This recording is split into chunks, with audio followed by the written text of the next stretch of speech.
এখন এটার বিরুদ্ধে আমরা হয়তো আন্দোলন করতে পারি, গতানুগতিক আন্দোলন করতে পারি, কিন্তু ব্যাপারটা হলো গত 15 বছর ধরে আমরা বিভিন্নভাবে নির্যাতিত হতে হতে, মামলা মোকদ্দমা খেতে খেতে আমাদের মেরুদণ্ড ব্যথা হয়ে গেছে অনেকের।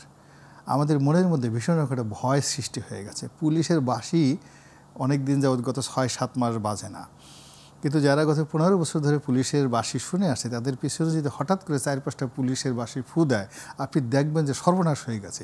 কি পরিমাণ যে দৌড়াদৌড়ি আপনি কল্পনাই করতে পারবেন। সে ভয় কাটছে না এখন? না, সে ভয়, এটা সম্ভব না। এরকম একটা ট্রমা আমাকে একজন খুব আপনজন বলতেছিলেন, ওনাদের বয়সী আর কি।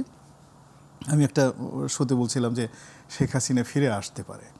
তো সে বলে, রনি ভাই আপনি এই কথাটা কেন বললেন? তা বললাম যে কেন, কি হয়েছে? এই কথাটা শোনার পর আমি সারা রাত ঘুমাতে পারিনি।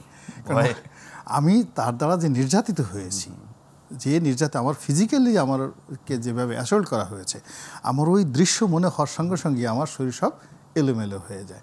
তাহলে আমাদের যে 15 বছরের ফ্যাসিজম বলেন, দুর্বৃত্তায়ন বলেন, ওই ট্রমাটা কাটেনি।